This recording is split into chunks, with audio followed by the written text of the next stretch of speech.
Mesdames, Mesdemoiselles et Messieurs, bonjour et bienvenue sur Contact Pro Live. Deuxième émission que nous avions commencé avec le docteur Ilunga, qui n'est plus à présenter. C'est un médecin qui travaille ici en Afrique du Sud. Il est venu, nous nous sommes rencontrés, nous avions parlé et nous avions vu qu'il y avait besoin de changer de système de santé chez nous, où le docteur avait une proposition parce que, rappelez-vous que nous qui sommes ici à l'étranger, nous sommes en train toujours de réfléchir comment est-ce que nous pouvons apporter notre pierre à la reconstruction de notre pays. Et chacun dans ses domaines, il est en train de regarder qu'est-ce qu'il peut faire, qu'est-ce que je peux apporter lorsque je rentrerai dans mon pays. C'est ainsi que nous avions causé et nous avions trouvé que c'était intéressant que nous puissions commencer à divulguer ce que vous pensez faire. Docteur, bonjour.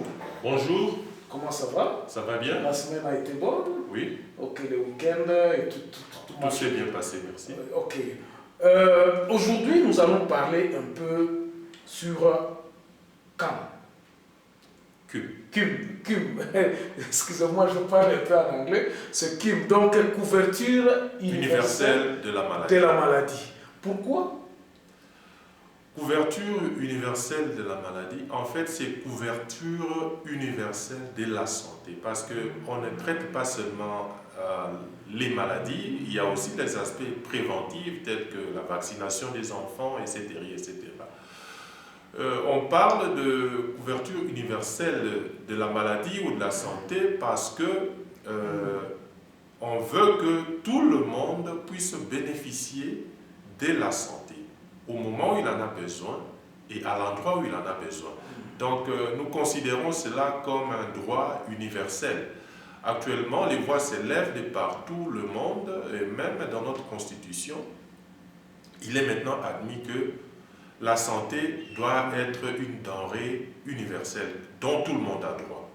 Donc tout le monde a besoin de la santé, tout le monde a besoin d'être soigné, tout le monde en République démocratique du Congo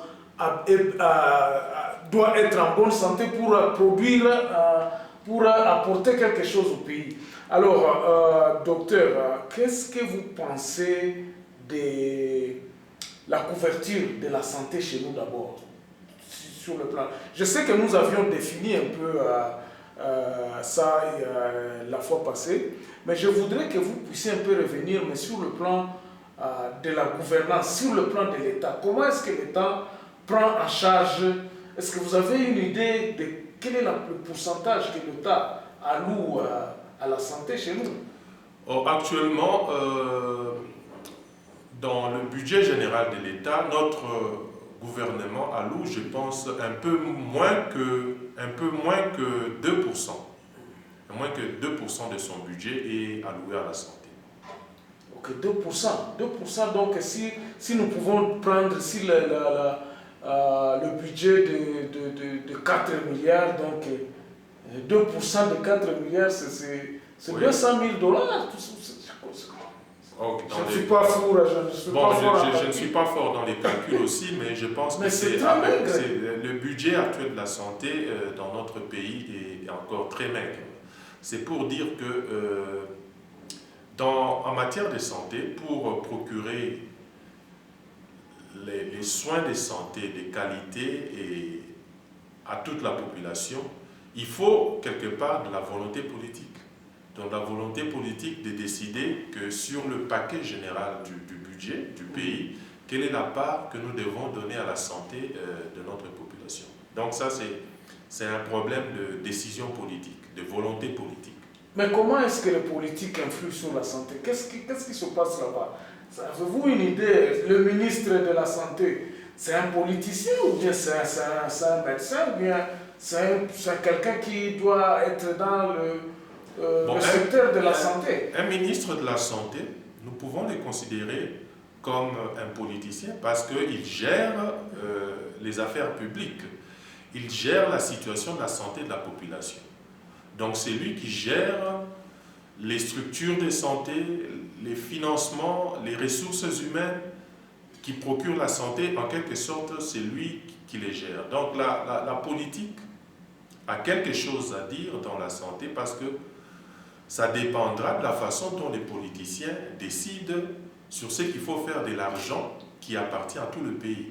Évidemment, dans un gouvernement, le ministre de la Santé n'a pas beaucoup plus de pouvoir qu'un ministre des Finances, parce que c'est le ministre des Finances qui, en fin de compte, va dire le plus gros mot sur ce qu'il faut donner à la santé.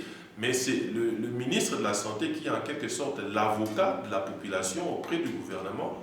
Pour ce qui est de la santé, c'est lui qui doit leur dire voilà quels sont les besoins, voilà ce qu'il faut donner à la santé pour la population. Docteur, quelle est la couverture de la santé de l'État, par exemple, aujourd'hui? Si on peut parler, quelle est la couverture de la santé, disons, la couverture que l'État donne à la santé? Est-ce qu'il y a une certaine couverture de maladies, à part les vaccinations? Est-ce que l'État prend quand même en charge certaines maladies qu'on peut être soigné gratuitement ou bien l'accès Non, bon, vous n'allez pas remarquer directement que l'État contribue à la santé, mais il faut savoir que l'argent que vous payez dans les secteurs publics, dans les hôpitaux de l'État, n'est pas suffisant pour couvrir tous les besoins. C'est-à-dire que l'État paye quand même tous les agents qui travaillent dans les hôpitaux de l'État, dans les dispensaires de l'État, dans les centres de santé. L'État procure quand même les ambulances, le carburant, paye les frais de fonctionnement de ces hôpitaux-là. L'État couvre les services de vaccination. Il y a tout un tas de services que l'État couvre.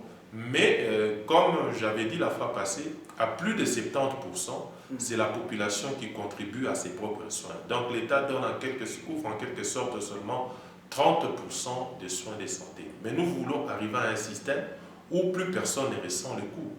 Un système d'assurance où chacun donne un petit peu, de sorte que ce petit peu-là devient beaucoup et ça peut couvrir la santé de mais docteur, là, je ne sais pas si je suis dans la vérité, mais je crois que vous parlez quelque chose que je n'ai jamais entendu parler. C'est par exemple les ambulances. Est-ce que l'État vraiment équipe équipe les hôpitaux de l'État? Est-ce qu'il y a... Parce qu'on voit vraiment comment les infrastructures sont vétustes. Est-ce que, et quand vous allez à Maman M aujourd'hui, c'est un mouroir. Comment est-ce que vous pouvez analyser toute cette situation comparativement avec l'État? Je crois que l'État a abandonné. Ok, la contribution de l'État, le financement de l'État, comme on a dit, c'est moins de 2%. Donc, il ne faut pas s'attendre à des miracles, c'est-à-dire que les équipements seront vestus, les hôpitaux seront dans un état de plus ou moins de déliquescence parce que la contribution est minime. Ce que nous cherchons dans cette stratégie, c'est d'abord d'accroître le financement de la santé. Nous voulons accroître le financement de la santé en disant que toute la population, tout le monde doit contribuer un petit peu, les entreprises doivent contribuer et l'État doit contribuer. Notre souci est que le budget de l'État alloué à la santé atteigne, comme l'a recommandé la conférence d'Abuja où tous les États africains ont participé, nous puissions atteindre ne fût-ce que 15%. Actuellement, nous sommes encore à un peu moins de 2%. Mais quelle peut être la solution comparativement à la politique? Qu'est-ce qu'il faut faire maintenant? Parce que nous pensons que la politique mate la santé. La politique ne s'occupe pas de la santé, on dirait. Ok, la politique, c'est eux les décideurs. Ils ont un impact important sur l'issue de la santé. Si les politiciens se décident de ne pas donner suffisamment d'argent à la santé, donc il ne faut pas attendre des miracles. Eux, ils sont aussi les organisateurs. C'est pourquoi je suis en train de leur proposer un système d'organisation, un système de santé, un système de financement qui peut permettre de réduire le coût pour tout le monde. Les politiciens ont aussi un impact sur la législation. Comme on a dit que notre constitution consacre déjà le droit à la santé de toute la population, mais si les législateurs ne mettent pas sur pied des lois organiques qui focalisent sur comment la santé sera financée, comment la santé sera octroyée à tout le monde, vous comprenez que nous n'obtiendrons pas une couverture universelle de la santé. Donc le politique intervient dans la législation, mais aussi dans l'exécutif, c'est-à-dire dans les décisions, quelle est la portion qu'il faut allouer à la santé. Donc les deux paramètres là jouent, Mais je pense aussi que le politique intervient dans le judiciaire, parce que le pouvoir judiciaire contrôle la gestion des finances publiques et sanctionne si c'est nécessaire. Donc, ça interagit tout ça pour aboutir à une bonne santé de la population. Mais docteur, pour lutter à ce que la santé puisse avoir une place prépondérante dans le budget et tout ça, comme le pays est dirigé par les partis politiques et que vous êtes membre d'un parti politique géant, quelle est la politique de santé, par exemple, de l'UDPS? Est-ce qu'il y a une certaine... Parce que je crois que les gens... Est-ce que vous discutez dans vos partis politiques de la santé aussi? Ok, dans le projet de société de l'UDPS, je pense que la santé aussi a une place primordiale. Je pense même que le président de la République l'a dit, que la santé a une place primordiale et que nous devons tendre vers une couverture universelle de la santé.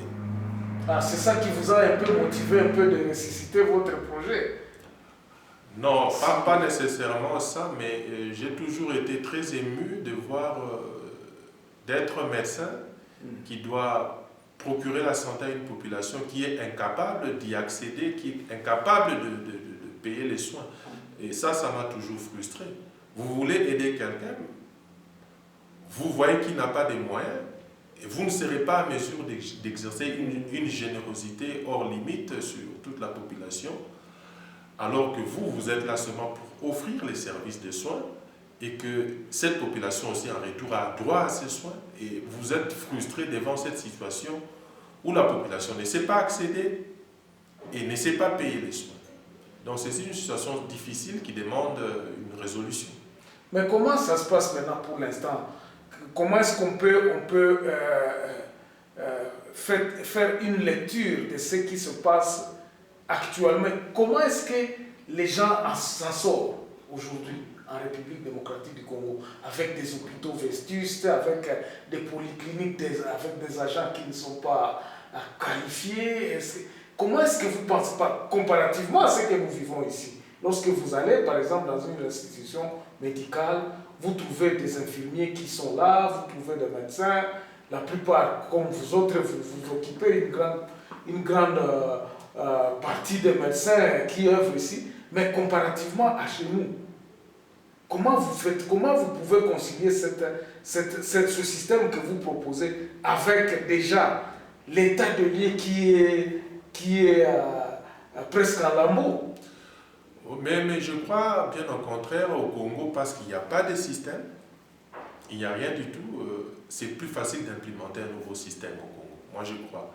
En Afrique du Sud, vous avez vu, ils ont lancé leur programme d'assurance nationale. Ils veulent aussi faire un système d'assurance nationale, parce que actuellement dans le monde, les études ont montré que les assurances nationales où tout le monde participe, on a un fonds commun pour gérer la santé de tout le monde, procure une plus large couverture de santé que les assurances privées.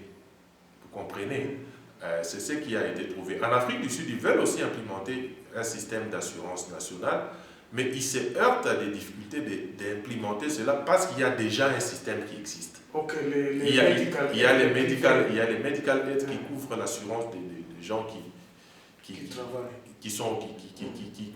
vont dans les soins privés, et l'État qui s'occupe des pauvres dans le secteur public. Mais au Congo, il n'y a pas de système. Donc je pense que comme il n'y a rien, ça sera plus facile d'implémenter un nouveau système au Congo, parce qu'il n'y a pas en fait de système de financement des soins. Mais quels seront les préalables pour que ce nouveau système soit implémenté? Serait-il des politiciens qui devront prendre beaucoup plus d'autorité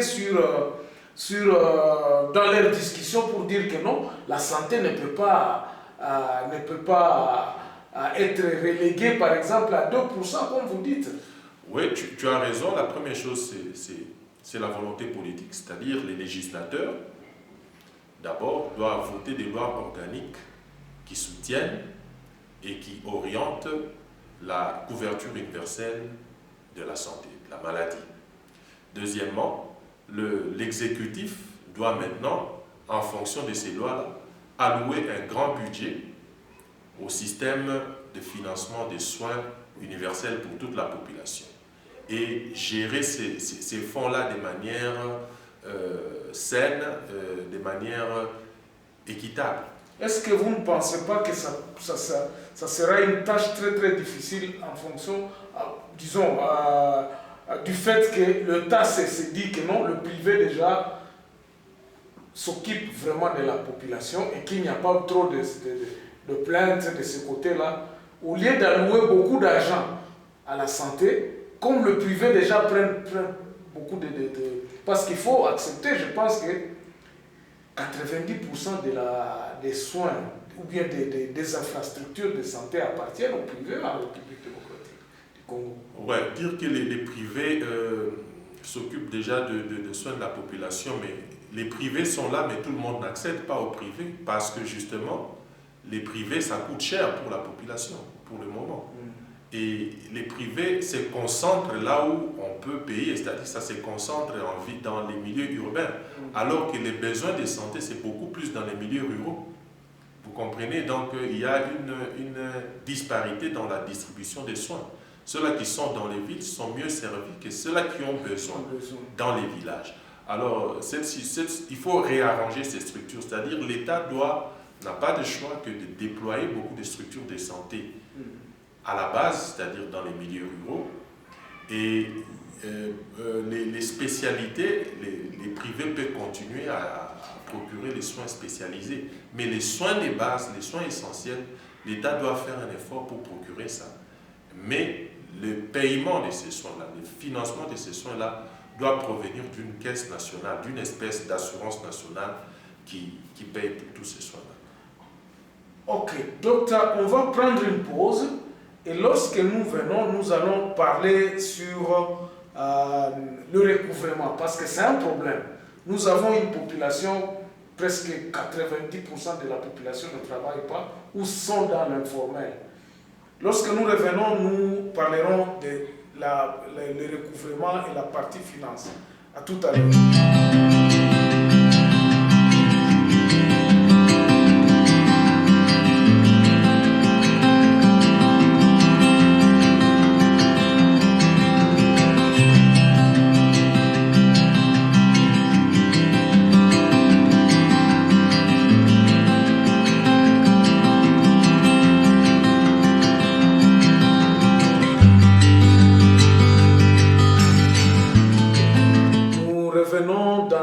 Deuxième partie avec toujours docteur.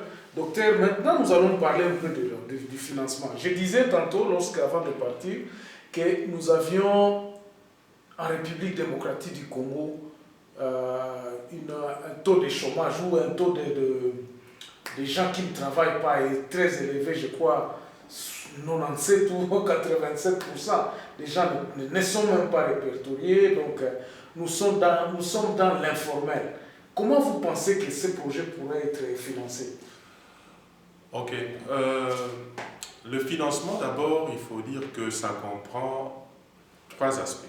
Donc, il y a 3 aspects dans le financement. Il y a la collecte de fonds, c'est ça le problème que tu viens de poser. Comment la collecte de fonds va se faire dans une population où il y a une large portion qui est dans l'informel. Donc il y a le problème de résoudre la question de la collecte de fonds. Il y a, dès qu'on a les fonds, comment les gérer, comment on va allouer ces fonds, comment on va les distribuer. Le troisième problème qui se pose souvent avec le financement à travers une assurance, c'est comment éviter l'escalade des prix. Parce que dès que les gens sont assurés pour leurs soins, ils peuvent en abuser. Commencer à aller à l'hôpital, non, je vais simplement faire nettoyer mes dents, des choses comme ça, des visites de courtoisie et que l'État doit payer pour tout ça. Donc il faut lutter contre l'escalade des prix par le comportement que la population peut adopter parce qu'il est assuré, mais il faut aussi lutter contre l'exagération des prix par les professionnels. Une malade se présente, il n'a pas besoin de césarienne, mais le docteur veut forcer la césarienne parce qu'il sait qu'il y a une assurance qui va payer. Or, le budget là est limité, donc il faut lutter contre l'escalade des prix. Il faut bien allouer les fonds et il faut assurer la collecte de fonds. Je ne sais pas si je dois commencer par le problème des collectes de fonds dont tu voulais parler. Oui, parce que ici, dans cette partie, nous allons voir un peu le problème qui se passe, comment résoudre, comment contourner ce problème de financement. Parce que la fois passée, je vous ai entendu parler que non, il faut que tout le monde qui va y participer doit donner une petite partie, par exemple, de 2 dollars. Vous parlez de 2 dollars. Vous aviez parlé de l'État qui doit injecter de l'argent là-dedans. Vous aviez parlé des sociétés. Donc, les sociétés, je peux prendre par exemple dans un territoire où l'administrateur du territoire connaît que j'ai par exemple 50 business et que ces 50 business, dans leur budget, il y a un petit fonds alloué à la santé. Donc, à la santé communautaire, donc, à cette caisse-là. Mais maintenant, le problème qui se pose, et dont je voudrais que vous puissiez nous éclaircir, c'est que cette population qui est pratiquement hétérogène, pratiquement dans l'informel, il n'y a pas d'identification, il y a tout un tas de problèmes. Comment vous allez contourner ce problème-là? Ok. Comme on a dit, les difficultés ne se posent pas au niveau de l'État. Les fonds que l'État va allouer, c'est dans le revenu national. Oui, parce que l'État gagne l'argent à travers les taxes, à travers la vente de nos ressources, les minéraux, etc., et aussi à travers l'aide internationale. Oui. Mais quitte à l'État, aux politiques, d'avoir la volonté politique d'allouer une grande partie de son budget à la santé.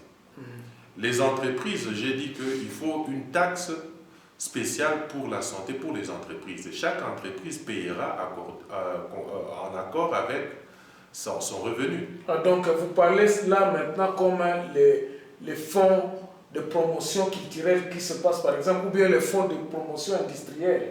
Il faudrait qu'il y ait un fonds pour la santé. Pour la santé. Au niveau des entreprises. Là, ça se comprend. Donc il y aura des taxes qui sont spécialement pour la santé que les entreprises vont payer en rapport avec leurs revenus. Exact, oui. Pour l'État, vous avez compris. Maintenant, la difficulté, c'est au niveau de la population parce qu'il y a une scission des activités, des structures socio-économiques de la population. Les populations qui vivent dans les milieux ruraux, ce sont des populations dont la principale activité, c'est l'agriculture. Nous pouvons dire qu'ils sont dans l'informel agricole. Ça, c'est le premier problème qui se pose au village. Deuxièmement, dans les villages, l'administration n'est pas très développée. L'électronique n'a pas pénétré le milieu rural pour pouvoir collecter, tracer facilement la collecte des fonds au niveau des villages. C'est pourquoi je dis qu'au niveau des villages, au niveau des milieux ruraux, il faut organiser des micro-poules de collection, des petits poules de collection qu'on appelle les mutuelles.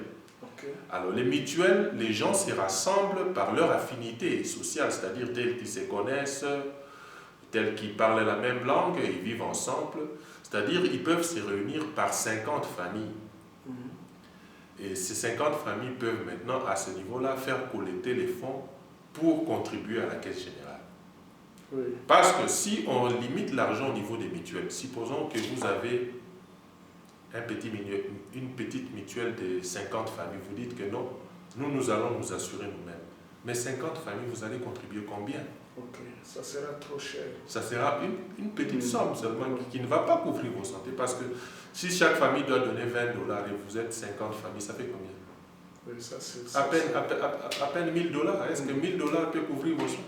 C'est-à-dire que ces petits mutuelles-là doivent être rattachés au grand pool national. Plus il y a des gens, plus on va contribuer, plus la couverture sera universelle. C'est ça le principe qu'il y a là-dedans. Donc au niveau des villages, on peut collecter au niveau des mutuelles de santé. Maintenant, dans les villes, il y a aussi un problème. Il y a une grande tranche de la population qui vit dans l'informel. C'est-à-dire du jour de jour, débrouillard. Si c'est débrouille, dans l'article, comment on appelait ça? Article 15. Article 15, c'est-à-dire qu'ils ne sont pas des salariés, ils ne sont pas formellement enregistrés par un contrat. Alors ces gens-là gagnent du jour de jour. Moi, j'ai proposé que pour cette catégorie de la population, qui est d'ailleurs une large tranche de la population, qu'on utilise la technologie de ce qu'on appelle le health mobile, c'est-à-dire on utilise les cellulaires pour aider à collecter les fonds. Comment est-ce que ça s'est fait? Simplement parce que presque à 98%, il y a une couverture cellulaire dans les villes. Presque tout le monde a des téléphones. Même dans les pays les moins développés, presque tout le monde a des téléphones. Alors il faut prendre avantage de cette technologie-là pour collecter les fonds. Comment? Les responsables de chaque famille doivent avoir son numéro SIM enregistré dans le système de financement des soins. Alors quand il achète des unités, on appelle ça airtime, et quand il achète les unités, il y aura une petite marge. Une petite marge qui est ajoutée pour collecter les fonds pour couvrir l'assurance de sa famille. Supposons que une famille de 10 personnes qui doit payer $20 par an, c'est-à-dire que chaque fois que tu achètes les unités, on va retrancher petit à petit au courant de l'année jusqu'à ce que les $20 là aient déducté directement à travers votre SIM card. Et ça sera très facile comme ça, un moyen électronique facile pour l'État de collecter l'argent pour les gens qui sont dans les secteurs informels. Mais ceux-là qui travaillent dans des secteurs formels, qui ont des salaires réguliers, ils sont obligés d'avoir un compte bancaire. Quand l'argent entre dans les comptes, automatiquement, on peut déducter mensuellement la petite somme qu'il faut. Ok. Et maintenant, vous pensez que l'argent collecté devra être géré par... Comment vous pensez que ça peut être géré? Ça va être géré par... Il doit y avoir un gestionnaire. L'État doit... Ou un département Oui, un gestionnaire, c'est-à-dire un département. L'État doit assigner un gestionnaire de cet argent-là. Il doit y avoir un gestionnaire des fonds nationaux de la santé. Ok. Et quels seront les rapports maintenant avec le privé? Parce que moi, mon problème, c'est quoi? Parce que je vois l'État qui n'a pas assez d'infrastructures. Bon, si c'est l'État qui doit organiser ça, comment est-ce que ça se fera avec le privé? Quel sera le rapport maintenant? Comment est-ce que le privé acceptera, par exemple, que non? Bon, je ne sais pas comment expliquer ça. Ok, je comprends ta question. Mais d'abord, il faut dans l'esprit faire la part des choses entre la personne qui paye et la personne qui procure les soins. Okay. La personne qui procure les soins, nous avons deux catégories d'institutions. Il y a les institutions privées et les institutions publiques. Alors, j'ai dit que l'État doit faire un effort avant de faire réussir les systèmes, de déployer des structures au niveau de la base. C'est-à-dire que les centres de santé doivent appartenir à l'État. L'État doit construire des centres de santé dans chaque quartier, dans chaque collectivité, qui regroupe à peu près 5000 habitants. Il doit y avoir au moins un centre de santé qui appartienne à l'État. C'est la première tâche. Je ne sais pas actuellement quel est le nombre de centres de santé que l'État a. Est-ce qu'il n'y a pas moyen, par exemple, que l'État dise, par exemple, que non, ceux qui ont des polycliniques ou tout ça devront absolument avoir un contrat avec le fonds Oui, tout doit entrer dans le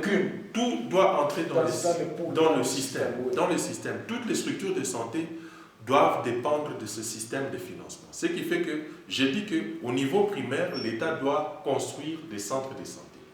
Et les centres de santé, on doit lui procurer les activités, le paquet de soins nécessaires. C'est-à-dire les soins d'urgence dont quelqu'un a besoin immédiatement. Il ne doit pas aller loin. Des soins d'urgence. Il doit être capable de recevoir son niveau de centre de santé. Okay. La maternité, il doit être capable de recevoir son niveau de santé. Oui. Les soins préventifs tels que les vaccinations, il doit être capable de recevoir son niveau de centre de santé. Les soins chroniques, par exemple, les gens qui prennent les médicaments chaque jour pour l'hypertension, il doit être capable de recevoir ça. Maintenant, quand la personne a besoin de soins d'hospitalisation, il va au niveau de la zone de santé. Donc, au niveau de chaque zone, chaque commune, et chaque territoire, il doit y avoir un hôpital de l'État qui procure les soins d'hospitalisation. Je peux poursuivre un peu, qui procure les soins d'hospitalisation. Maintenant, quand il faut des soins spécialisés, dépasser les niveaux des hôpitaux de santé, des zones de santé, Maintenant, il peut aller dans les polycliniques privées. Donc, pour moi, il faut évacuer les privés au niveau primaire là-bas. Les privés doivent être au niveau des spécialisations. Mais maintenant, l'État, pour accréditer les privés, il y a des critères standards. Toi, tu veux faire, par exemple, un centre d'urologie pour traiter seulement les problèmes des reins. L'État doit te dire, pour que je puisse assurer ça, agréer, il faut tel critère, tel type de qualification des médecins, tel type de qualification d'infirmiers, tel type de matériel. L'État doit fixer les standards.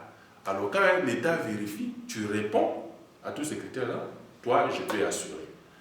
Chaque fois qu'il y aura besoin de soins pour les reins, les gens vont aller là-bas, je vais payer. Maintenant, le problème, comment l'État va payer les hôpitaux de l'État et comment il va payer les privés. C'est ça justement. Pour les hôpitaux de l'État, moi je propose une décentralisation, c'est-à-dire qu'annuellement, l'État doit allouer un budget à une institution médicale. Par exemple, le centre de santé de Kasumbalesa ou de Walungu, je ne sais pas. Votre budget, selon les besoins que vous avez, l'État va vous donner déjà le montant annuel. Alors, votre gestionnaire doit savoir payer les médecins, les infirmiers, tout cela qui travaillent chaque année. Il doit savoir payer votre électricité et tout. Les frais de fonctionnement. Maintenant, les ministères de la santé au niveau provincial, qui est plus proche de vous, doit superviser, suivre si vous gérez bien les fonds. Mais maintenant, les privés, l'État doit les payer selon les services qu'ils rendent. Quelle est l'intégration de CUM, l'intégration de CUM dans la gestion des infrastructures? Est-ce que CUM s'occupe tout simplement du système ou bien... CUM s'occupe seulement de payer les soins d'abord. Mais CUM oblige aussi l'État à déployer les infrastructures parce que s'il n'y a pas accès, même si l'argent est là, ça ne servira à rien. Il faut que déjà les structures soient là. C'est l'État qui doit construire ces structures. C'est les privés qui doivent établir aussi ces structures en fonction de ce que l'État demande. L'État dit non, vous les privés, j'ai besoin de vous pour des soins spécialisés, tel. Les critères standards sont ceux-ci.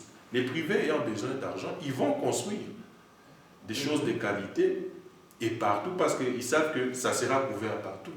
Exactement. Vous comprenez?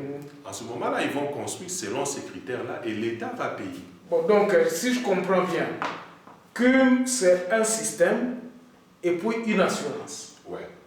Donc, question de médicaments ou quoi que ce soit, ça c'est pratiquement l'infrastructure ou bien le dispensaire ou bien l'hôpital qui s'en occupera. Oui, parce que CUM, prenons un dispensaire, un centre de santé de l'État qui a un besoin annuel de tel montant.